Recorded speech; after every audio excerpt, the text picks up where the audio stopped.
Vietnam War began in good faith, by good people with good intentions, but some 2 decades later, it was all over. For the Vietnamese, it was not a war about communism, it was a war for independence, a war for Vietnam. But a combination of American overconfidence, Cold War tensions, and imperialist tendencies the Americans had previously fought so hard against, made the war in Vietnam one of America's darkest pages in its short but dense history. By the end of the war, more than 58,000 Americans would die, as too would 250,000 South Vietnamese soldiers. Over 1 million North Vietnamese soldiers and Viet Cong guerrillas would also perish, as well as over 2 million civilians from both the North and the South, and thousands more from Laos and Cambodia.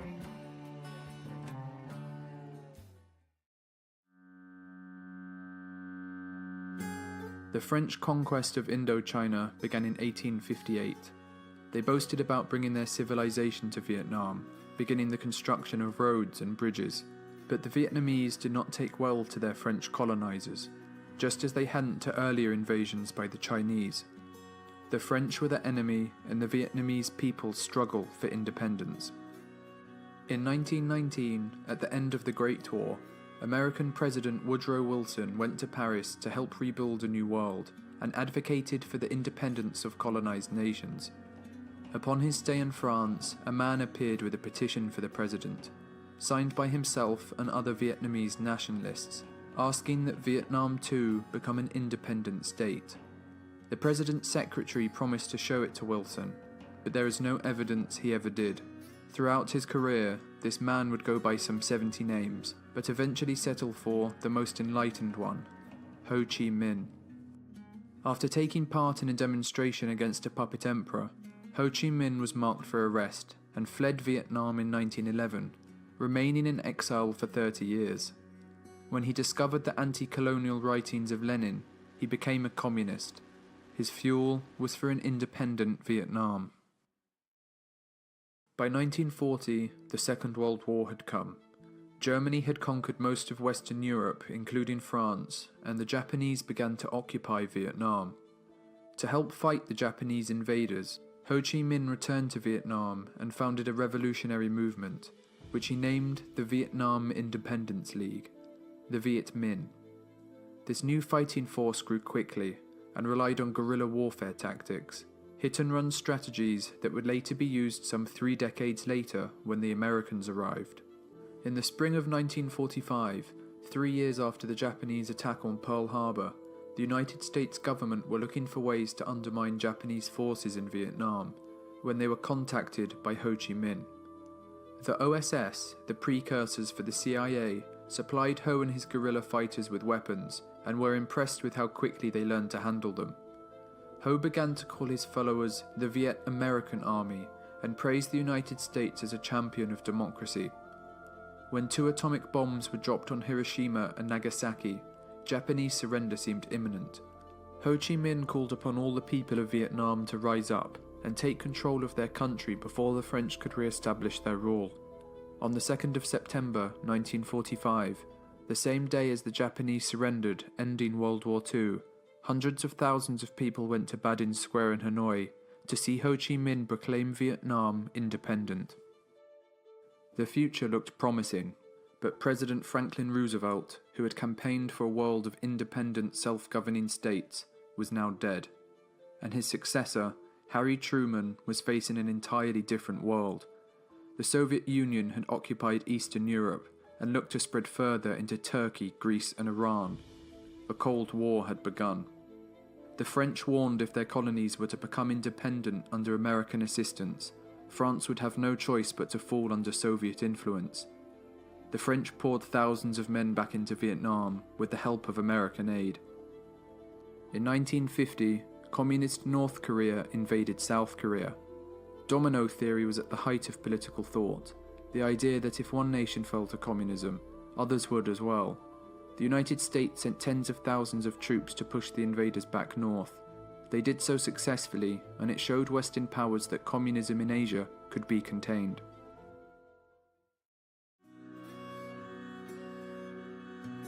By 1953, with the help of American aid, the French had been fighting for 7 years in Vietnam and had suffered more than 100,000 casualties. French platoons would be ambushed, trains blown up, roads blocked, all for them to be ambushed again. The Viet Minh supplied by the Soviets and Chinese were a force to be reckoned with. The French were demoralised, and so proposed to begin talks to end the fighting. Before the talks began, however, both sides tried to enforce their military positioning. The French set up a fortified base in Dien Bien Phu, believing any altercation would result in a French victory. So confident, in fact, they saw no need to worry about the jungle-covered hills that overlooked their 11,000 men. 50,000 Vietnamese soldiers then surrounded the valley, and their heavy artillery began to fire. The French were trapped. After 55 days of brutal attack, the French surrendered, having lost 8,000 troops. After 100 years of colonial rule, the French were leaving. This decisive victory for the Viet Minh installed a belief that they could fight a great Western power and win. An armistice was then signed, splitting Vietnam into two parts along the 17th parallel, separated by a demilitarized zone. Civilians had 300 days to relocate to their preferred destination, and so 900,000 refugees fled to the south, seeking a life free from communism. The south would become known as the Republic of Vietnam, with Diem as its president in the capital of Saigon and protected by the Army of the Republic of Vietnam, the ARVN. In the north, the capital would become Hanoi, where Ho Chi Minh and the Communists implemented land reforms similar to those under Mao, leaving thousands dead and imprisoned. The Viet Cong and their leaders were willing to break the peace, to head south along what would soon be called the Ho Chi Minh Trail and fight for a united Vietnam. These men belonged to an organization called the National Liberation Front, the NLF. The armed wing of the organization was called the People's Liberation Armed Forces, but the US and its allies gave them a more disparaging name: Communist Traitors to the Nation, the Viet Cong.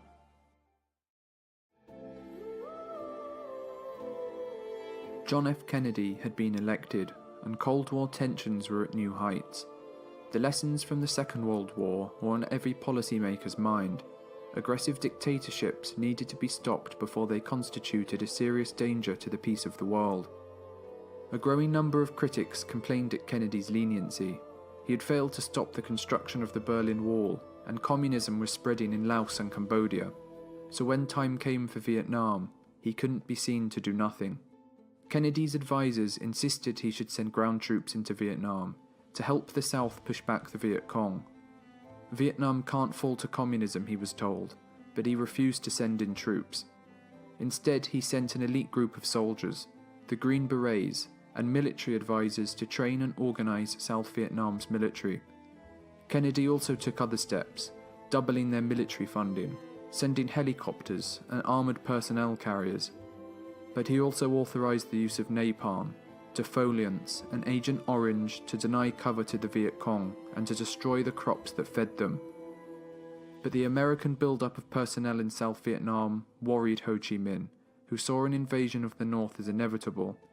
The Chinese then promised to arm his troops, and conscription was introduced, requiring every able-bodied man to serve. Corruption and the suppression of Buddhists by Catholic officials in South Vietnam's government had become so bad that to protest President Diem and his regime's oppression, a 73-year-old monk set himself on fire. As a silent crowd watched him burn to death, another monk repeated again and again, "A Buddhist monk becomes a martyr. A Buddhist monk becomes a martyr." Soon other monks would become martyrs, but instead of allowing greater freedoms for his people, President Diem imposed martial law and arrested anyone that protested. The South, a place promised to become a democracy, had become a dictatorship. Diem's reign could not continue. Vietnam's military generals, who had been told a coup would not be stopped by the United States, assassinated Diem and his brother. People took to the streets in celebration, but a new threat had arrived, and one Kennedy had dreaded. Who was to replace him? Kennedy would not live to see the question he had pondered.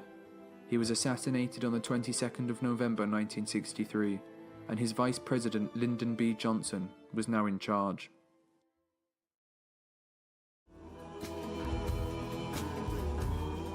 fearing it would make a bad situation worse, Johnson had opposed the coup that overthrew Diem, and it had.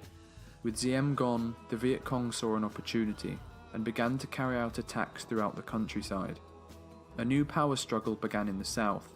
Between January 1964 and June 1965, there would be 8 different governments. Coup after coup left the government in ruins.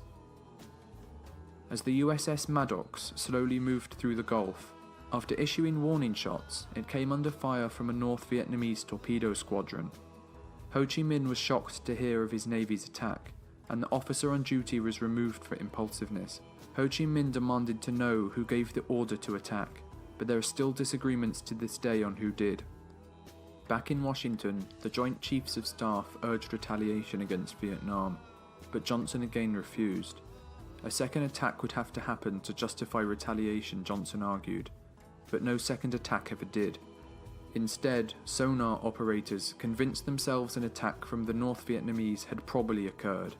The attack was probable but not certain, Johnson was told, and since it had probably happened, it shouldn't be left unanswered. American pilots were sent to attack North Vietnamese torpedo boat installations and oil facilities. For the first time, American pilots dropped bombs on Vietnam. The non-existent second attack allowed Congress to pass the Gulf of Tonkin Resolution, granting the President authority to assist any Southeast Asian country threatened by communist aggression, and gave Johnson the legal justification to deploy US forces in Vietnam.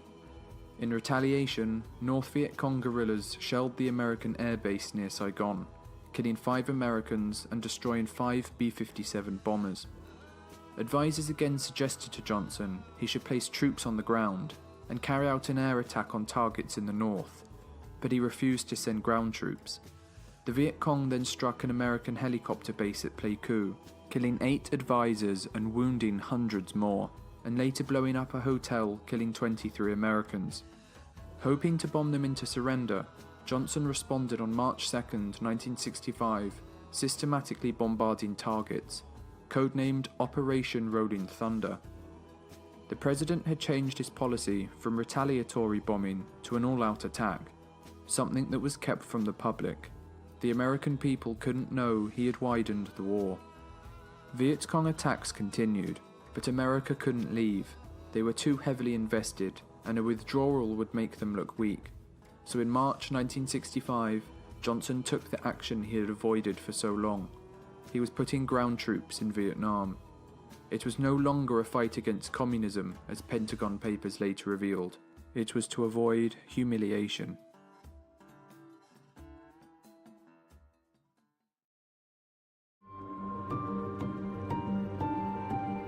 As 1966 began, 2,344 Americans had died in Vietnam.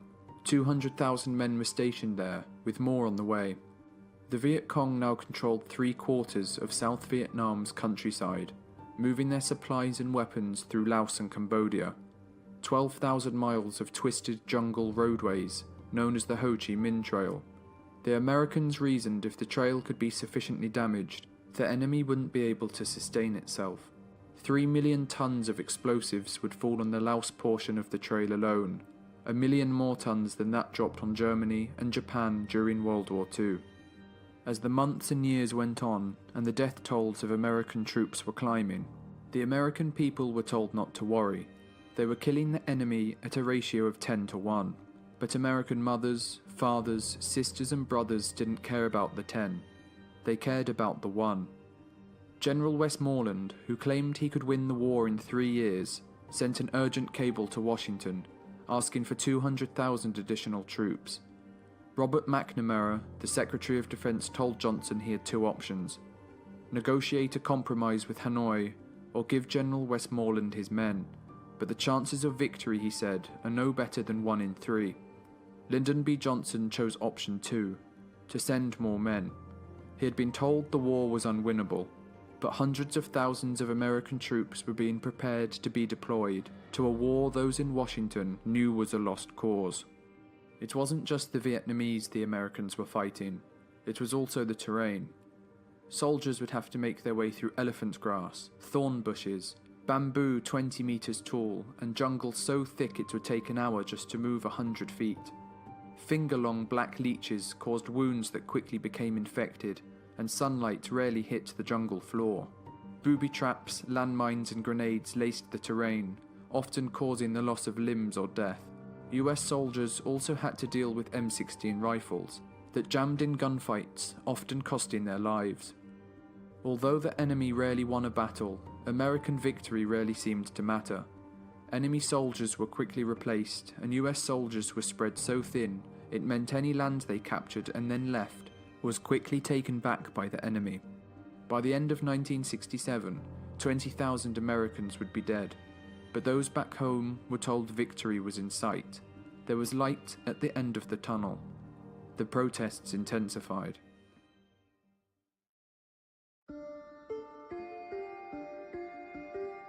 At the beginning of 1968, 500,000 US troops were in Vietnam, and American leaders promised victory was in sight. But the North Vietnamese Army and Viet Cong were planning the general offensive. Scores of coordinated attacks of South Vietnamese towns and cities, and with Saigon defeated, it would leave the Americans with no choice but to withdraw. The date chosen for the attack was January 31st, the first day of the Vietnamese Lunar New Year celebration, known as Tet. Advance and we will achieve total victory, Ho Chi Minh told his soldiers.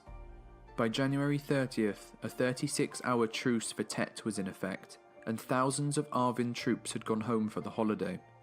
The next day, 84,000 Viet Cong guerrillas and North Vietnamese soldiers attacked 36 of South Vietnam's 44 provincial capitals, dozens of American and ARVN military bases, and the 6 largest cities in the country, including Hue, Da Nang and Saigon.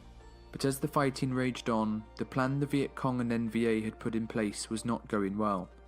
South Vietnamese soldiers and US troops were inflicting significant casualties upon them, and this would continue throughout the battle.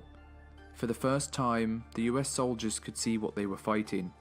The Viet Cong were in the streets rather than in the bushes, and in the buildings rather than hidden in the trees. The Viet Cong were now playing America's game, the game America was best at. After months of fighting, the Viet Cong were pushed back. Johnson claimed the Tet Offensive was a devastating defeat for the Communists. Of the 84,000 enemy troops that took part in the Tet Offensive, 58,000 were killed, wounded or captured. It was an overwhelming victory for America and the ARVN. The Vietnam War was the first television war, in which on-site coverage from the front lines was brought into the American living room. The public had been told up to the Tet Offensive the war was nearly over.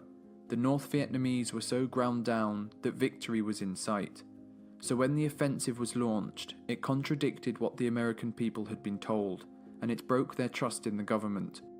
Protesters took to the streets. On March 31st, 1968, Johnson spoke to the nation on television. He announced the US was to stop bombing North Vietnam in the hopes to get them to the negotiating table. He also said he would not run for re-election. It stunned the nation. He would begin to focus his efforts on achieving peace. Martin Luther King was then assassinated, and protesters again took to the streets. The nation hadn't been this divided since the Civil War. To make matters worse, as Robert Kennedy ran for president and campaigned to bring the war to an end, in June, he too, just like his brother, was assassinated. The nation was torn apart.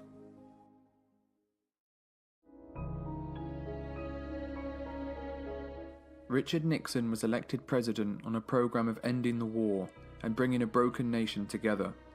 37,000 US troops had died when he took office, and the war was on everybody's mind. But how he got there, to the highest office in the land, was kept a secret. As the next election came, Johnson was making significant progress and had agreed to stop all bombing of Vietnam. Hanoi for the first time had agreed to talk to Saigon, and the US had agreed to include the Viet Cong in the peace talks. Peace, for what seemed like the first time, was in sight. But on November 2nd, just 3 days before the US election, President Thieu of South Vietnam unexpectedly withdrew from the peace talks. A representative of the Nixon campaign had secretly contacted the Saigon government urging Chu to stay away from the talks, promising that once Nixon was elected president, he would drive a harder bargain with Hanoi than Hubert Humphrey, his competition, would. Due to a CIA bug in Chu's office and an FBI wiretap in the South Vietnamese embassy in Washington, Johnson had found out what had happened. He discovered that Nixon and his team were committing treason. They were contacting a foreign power in the middle of a war. Nixon had been willing to delay the bloodshed in order to get elected. Johnson, unwilling to share how he got the information, said nothing. Nixon's secret was safe. As the peace talks reached stalemate and the war continued, American men were sent to their deaths in pointless battles. They were to fight for land such as Hamburger Hill, just to later give it up for the enemy. Body count is all that mattered. As the protests back home continued, Nixon had to change his policy. The public had had enough. Thousands of men were dying for nothing.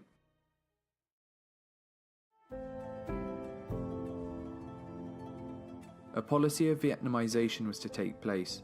ARVN troops would gradually take on more and more responsibility, and American troops would start coming home. The Americans began training the ARVN, sending more than 1 million M16 rifles, 40,000 grenade launchers, and thousands of vehicles. Both American and South Vietnamese officials knew, if America couldn't win with 500,000 of its own troops, South Vietnam by itself stood no chance. Publicly, Nixon claimed the campaign to be a great success. On September 2, 1969, the 24th anniversary of Ho Chi Minh's declaration of Vietnam's independence, Ho Chi Minh passed away. For America, although military victories increased and casualty figures fell, anti-war sentiment had still grown. When the public found out in the small village of My Lai, American soldiers had slaughtered more than 500 innocent men, women and children, protests and anti-war sentiment reached new heights. Hundreds of thousands of people across the country took to the streets. 4 students were killed at Kent State and another 2 at Jackson State University. With negotiations at stalemate, Nixon began a bombing campaign around Hanoi. Remembered as the Christmas bombing, 1,600 civilians were killed. On December 26, Hanoi agreed to return to negotiations. It would take them just 6 days to reach a final agreement. America had bombed them into accepting a deal. Prisoners of war were to be released, and American troops were to withdraw from Vietnam.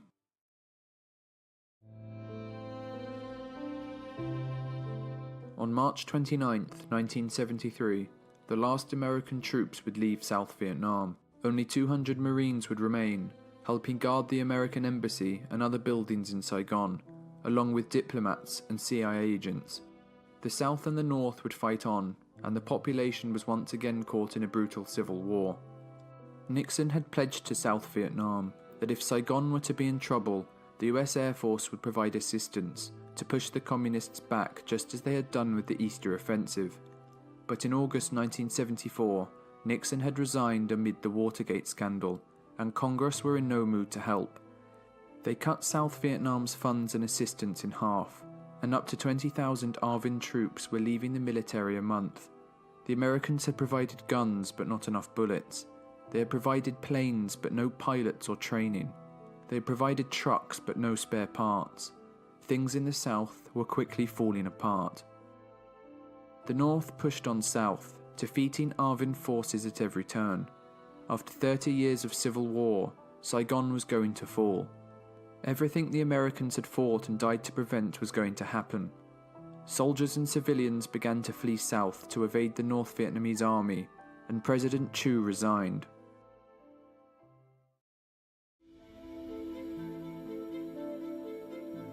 On April 29th, the invasion of Saigon began. It was time to evacuate.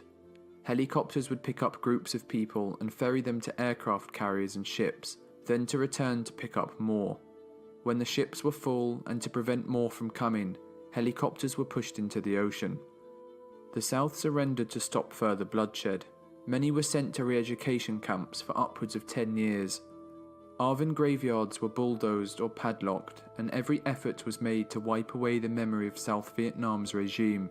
The Vietnamese, after 30 years of war, 2 million deaths, millions of refugees and villages destroyed, were finally united under one communist nation. With Soviet help, Vietnam would be turned into a new socialist system. Agriculture was collectivized, capitalism was abolished, industry was nationalized, and planners were appointed to run it all along strict communist lines. The result was economic catastrophe. The standard of living fell and people starved. 1.5 million people would eventually flee, with 400,000 making it to America.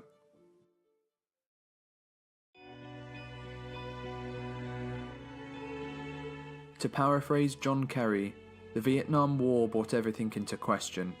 The rationalization of destroying villages in order to save them, America's morality in the face of My Lai, the meaning of free fire zones, shooting anything that moved as soldiers placed a cheapness on the lives of civilians, the falsification of body counts to increase kill-death ratios, the unimportance of battles as men charged up hills because their generals told them to, and after losing one platoon or two platoons they marched away to leave the hill for the enemy.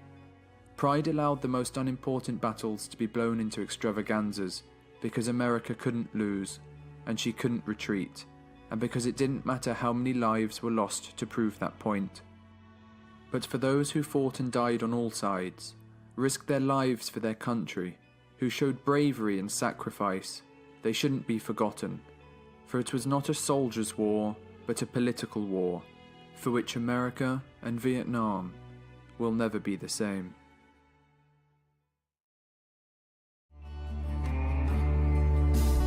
Plant a flag and make a stand, and build a fence around your land, but by and by the stones will crumble down. Spend your life for what it's worth, but one day you'll return to earth and leave your DNA above the ground.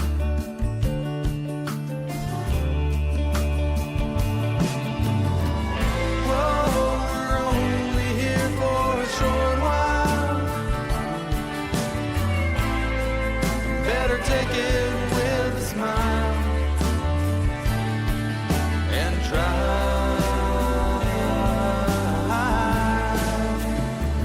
Take it all in stride.